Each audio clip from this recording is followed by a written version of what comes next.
Kevin Drake is back on the Chris Collins Show, Millennial Talk Show, to discuss all things sports. So how's it going, my friend?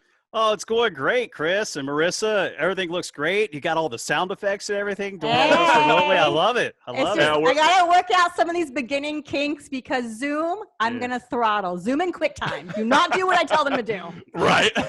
No, trust me. I've been figuring that out myself, doing just the radio shows. But overall, it's been a pretty good experience. But you know what is a good experience? We get to have you back on the show because I know a lot of people were really upset that, sports might not have ever came back in 2020. And I never thought I'd see your face again, truthfully, Kevin. And now that sports is back in the realm of America. I know at the top of the first inning in sports news this week was Major League Baseball still hasn't come to an agreement with the MLBPA. So, Marissa, if you could share the screen with all the watchers out there on YouTube, the MLBPA's latest proposal to MLB owners is an 89-game season, full prorated salary for players. Season would start on July 10th and end on October 11th. The postseason would be expanded to 16 teams for 2020 and 2021, and players can opt out of the season, and players who are, quote, high risk or live with, quote, high risk person receive full service and salary. And this kind of made me laugh. Players commit to providing broadcast enhancements for the regular and postseason. I kind of thought that was what your job was. But I think my real question is for you, Kevin. Do you really see any of these MLB owners agreeing to this proposal? Wow. The MLB owners could absolutely not have a season. That's kind of like their chips they can play. But they want to have a season. It's going to be a shortened season. But I think if baseball, I really thought they would be the first sport to be playing. Because if you get your stuff together and just put out the season, people are going to watch, and all eyes are going to be on you. There's no other sports to compete with you because NBA is not going to start until later, which I even said that NBA wasn't even going to happen this year. That's correct. Man, I know you're going to heckle me about that. No, but what I want to ask really is with the MLB, what I thought was most alarming was a lot of these players in the MLBPA, what they're asking is, if I live with an individual who has high risk, or if I'm a player with high risk, I want my full salary pay. I think that's a little bit of a stretch, especially if you're like, let's say you're Mike Trout, right? I don't know how much he gets spent a year, but now he's like considered one of the most highly paid baseball players in the entire world. He could spend all that on me.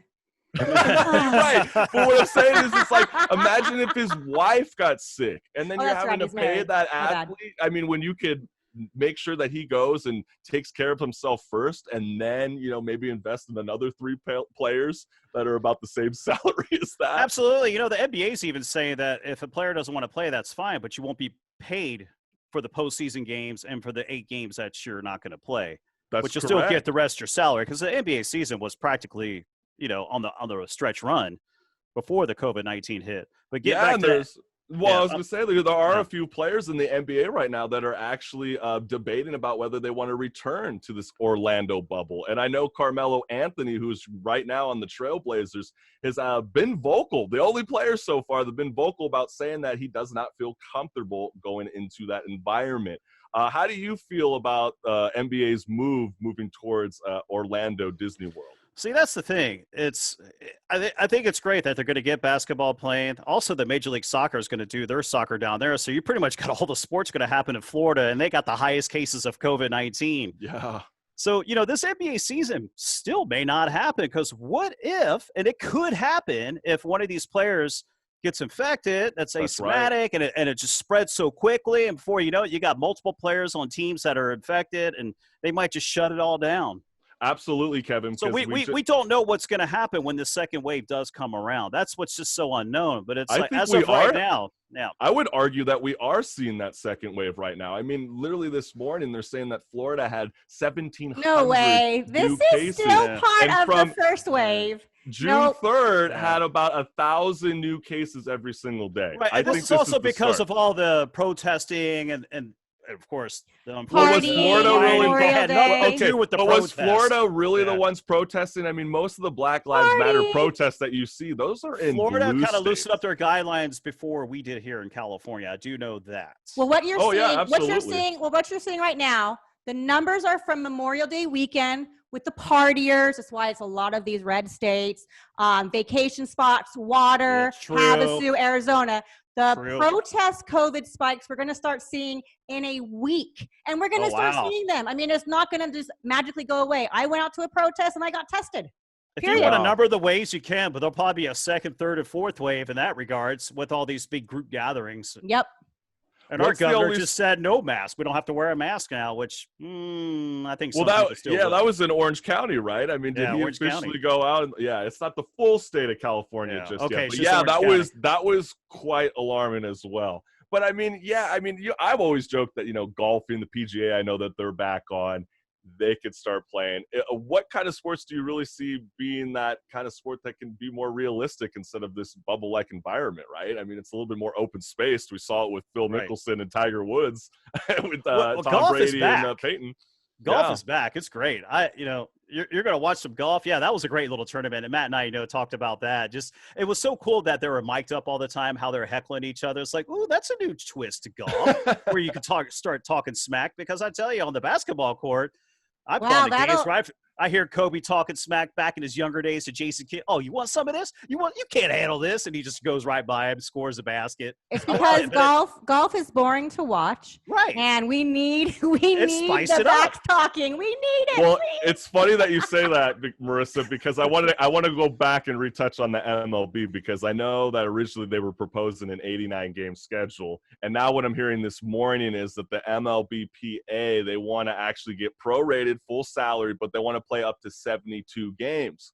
I actually just heard recently that the Boston Red Sox president has been advocating for 50 games. And I would say, let's do it, because I think knocking out 39 games would actually make baseball more competitive and actually fill up the stadium. Wait, but that's for confusing. The players now want 72 games when the owners initially offered an 82-game season, like do a half a season. That was the original offer. It was 82 games. And I know they're going to work out all the other stuff, all the pro rating. If you don't play, you'll get paid and all that.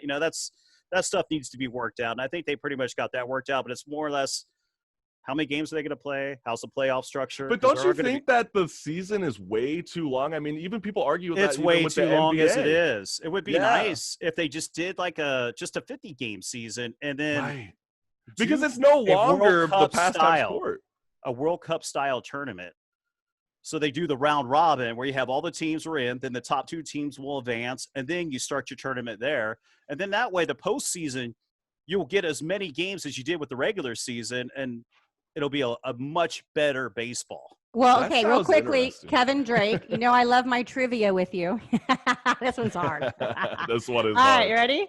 All right. The 2019-2020 NBA season is set to resume in Orlando, Florida, after Rudy Gobert tested positive for COVID-19. Gobert, sorry. I don't watch sports. My bad.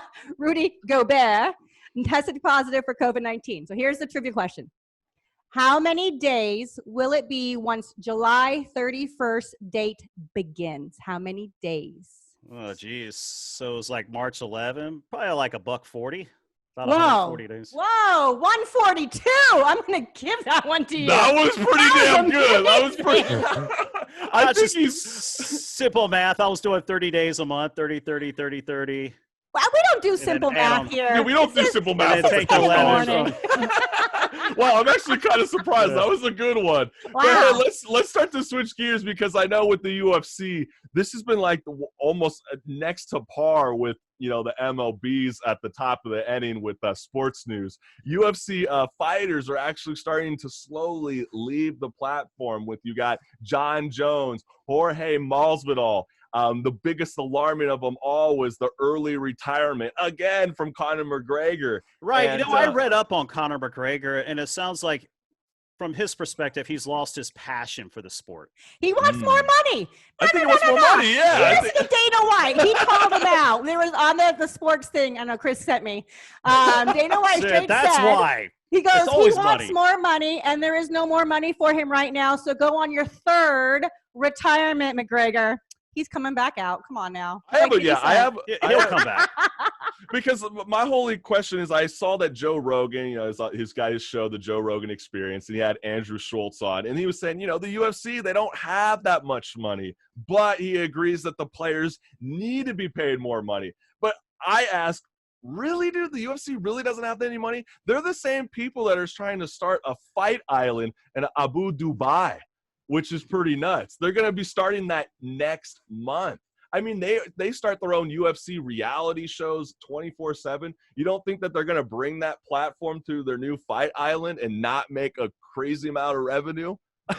Yeah, I'm not sure what to make of that. So when the UFC first came out, it was doing really, really well. And I don't know, maybe did it lose some interest? But it seems like there's a lot more UFC fighters. I mean, geez, I live in Orange County, where it's the mecca of all, UFC fighters everywhere, people training and whatnot. I'm going to tell you right now, Dana White has not lost money. He is buying an island. Okay. So all my thoughts are hashtag defund Dana White. He needs to spread that cash around. He's got to find an island. Yeah, if we're gonna be actually, you make a good point, Marissa. I know you're kind of joking, but it's actually a really good point. Exactly. Defund the money. Well, there's a lot of people that feel that about. Really, you got to buy an island? Pay your fighters. Pay your players. Yeah, you're absolutely right. We heard it here first from Kevin Drake. Pay your fighters. Or hook them up with some endorsement deals or something. Well, I know that's you got to you got to keep promoting your sport. Right. Since Ronda Rousey's been out of it, I haven't really been watching it anymore. Ronda Rousey really got me going. I was like, wow, she's amazing. And that was an amazing run. And I mean, I'm glad to see that she's retired, because it's so, it's tough on the body and the mind and everything. And I'm glad she's doing well, but that was a nice run. Remind me of the Tyson run back in the day. Mike Tyson. Well, it wouldn't surprise me. I mean, we have Ronda, like you said, that went to WWE. We saw Rob Gronkowski do the weirdly thing of going to WWE as well and then leaving. But I mean, I know we could be talking about that for days, but I know one of the real big stories for this week was definitely with the murder of George Floyd in our country, right? And New Orleans Saints quarterback Drew Brees was asked in an interview last week how he would react if more NFL players started kneeling again. So we have the sound clip right here that Marissa will play. Well, I will never agree with anybody disrespecting the flag of the United States of America or our country. Let me just tell you what I see or what I feel when the national anthem is played and when I look at the flag of the United States. I envision my two grandfathers who fought for this country during World War II, one in the Army and one in the Marine Corps, both risking their lives to protect our country and to try to make our country and this world a better place. So every time I stand with my hand over my heart, looking at that flag and singing the national anthem, that's what I think about.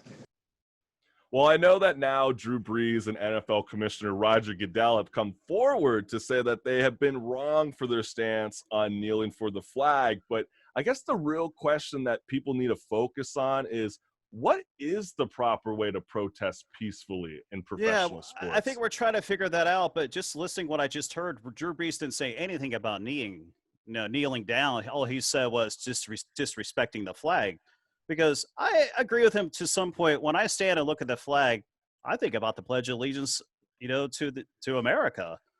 Yeah. We used to do that in school. You pledge allegiance to America. We're not division and justice for all. It's all of us. I mean, we're all in this together. We all want equality. We don't want what we saw. That was disgusting what happened to George Floyd. That should have not ever happened. And I think that's even bigger than race. And then to be honest, too, I mean, I think what got convoluted was people seeing his kneeling as disrespecting the flag. When, if people can remember back, his first sign of protest was sitting on his chair. Yeah, on the bench. On his bench, hand in his hands and the whole nine. There was that classic image. His teammate, who was from the military, I believe the Marine branch, I could be wrong. No, he did. He conferred with him. He had a conversation, and his teammate from the military said, look, when we feel there is a loss of something that we're fighting for, we kneel. And that is where the kneeling came from. And that storyline got confused in our media. The spin of what was happening got convoluted. So there was no disrespect ever with the kneeling. I mean, it came from someone from the military. Yeah, there was no disrespect, but the way they had us brainwashed, and I even believe it for a bit. Oh, he's disrespecting a flag, but it's like, not really. Well, I mean, they kneel all the time Kevin. in football. Anytime there's a serious injury, what are they doing? They're all kneeling. Kneeling. You know, That's before right. hands and prayer, they're kneeling. You're kneeling before God. You want people to kneel. And at least now, but that's now coming out. So at least now we're seeing the actual, here's our status line, here's where we're starting and building from that. And that's positive. This is going to be a positive movement in our sports and country. Well, let me throw this at both of you. Let me start off with Kevin with this first, because this has been on my mind actually real recently, because it's really easy to talk about peacefully protesting in America, but it's not really easy to talk about this when you're talking about internationally. This Black Lives Matters protest has affected the whole entire world, even as far as Tokyo, Japan. And next year, 2021 Tokyo Olympics, they have the IOC, which is the International Olympic Committee, has said that they are not getting rid of their rule for banning protest at the Olympics. They're not getting rid of the rule? They're not getting rid of the rule? They're not getting rid of the rule. They are banning protests for next year. What I'm saying is, do you see an international protest possibly happening at the Tokyo Olympics next year? I mean, it's so far away. You think about it, you know, where we were March 17th when we shut down, and now how things are opening up from COVID-19. So you're talking a year from now, over a year from now. So a lot of could have changed, and that might not even be an issue at that point. It's always going to be an issue, but I don't see it being a major issue. Well, I always wonder how powerful the message could be, because I don't know if a lot of the listeners know this, or even yourself, Kevin. During the 1936 Olympics, that was hosted in Berlin. Adolf Hitler was leading the Berlin Olympics. And we had our first African-American track star on our Olympic team. And he won 4 gold medals and won it in front of Adolf Hitler. Imagine if the American team actually went through with the full team and actually protested. That was Jesse Owens, right? That was Jesse Owens. Yeah. Yep, absolutely. Oh, yeah. What a trivia. Oh, my God. Yeah, another trivia. You're good at this. But I really, for any of the watchers out there who don't know who Jesse Owens is, go ahead and check him out, because it's a really interesting story. And you wonder, if we actually had an international protest, what would that look like in 2020? I think it's great to have a nice international protest, but what I'm afraid of, there's a lot of filthy, dirty stuff going on with these high-end certain individuals that are paying protesters organized to go out there and riot. I mean, come on, these pallet bricks just appeared out of nowhere. I mean, what are you going to build a house? It's crazy. Why are cinder blocks of bricks placed around the city? Yeah, so I could throw them. And honestly, I mean, to kind of stick with the Olympics, I feel like watching through it, I feel like protests have always happened in Olympics. How it's protested. I mean, you have the black athletes in the 1960s with the Black Panther who got their medals taken away. I feel like, and the last one in China Olympics, holding up the flags. I mean, there was so much. Every country, I think they do use the Olympics to do some form of a protest. What that protest will be, I have no idea. Right. If you remember the 72 Olympics, you know, beforehand, I think it was with the Iranian team that was killed. Yeah, that whole ordeal. So, no, I'm all about it. I think really that it depends on where we are next year. But if we're still, you know, if we haven't grown from this, which I think we will, I think we're going to grow from this. I really believe there's a lot of good in people. There's a lot of great people around. Where I grew up in Cincinnati, I've had a lot of great friends from all descents. People of color, people from everywhere. So I get so emotional. Yeah, and that's why I feel like if we could slowly bring back sports and bring back that unity, hopefully we can see that love and compassion one another. Sports is what brings us together. It really does. And that's why sports And you start to see the good in people, and that gets contagious too. When you get together and peacefully protest, that gets contagious, and that's very powerful, and it's scary. Those voices are loud, and you better listen.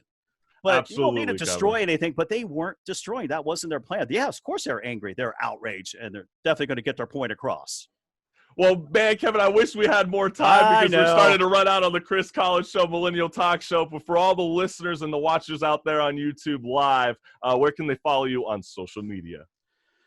So you can Facebook, obviously, Sports Matters, Anchor.fm. Just type in Sports Matters. That's where you get all of our podcasts and everything like that. And then soon I'm going to be up speed to you, and I'm going to take your advice. I'm going to have a little bit of clips here and there with Matt and I. Just doing some fun stuff. Go. And we got to bring Matt back also. He was so much fun. He's like your sidekick. Like, oh no, he loves it. It's just Fridays have been a pretty busy day because a lot of times we record on Saturday mornings. Tell him to wake up early. We'll tell him to wake up, and we'll have him next month. Oh no, on he's the Chris away. Collins. He's just working from home. Hey, just like everybody else. I think Kevin, we have a quick minute, so I want to ask you this question, right? when do you believe sports fans can return to live events? Wow, I really thought that they could actually do it during the Major League Baseball season. Sneak a few fans in and try to do the social distancing. Okay, well, you heard it here. Well, you heard it first. Okay. He thinks that could possibly happen for this year's MLB season. And Kevin Drake, thank you so much. Thank you. And if you like what you're listening to, please go to thechriscollinsshow.com, become a member today, and get your free CCS t-shirt.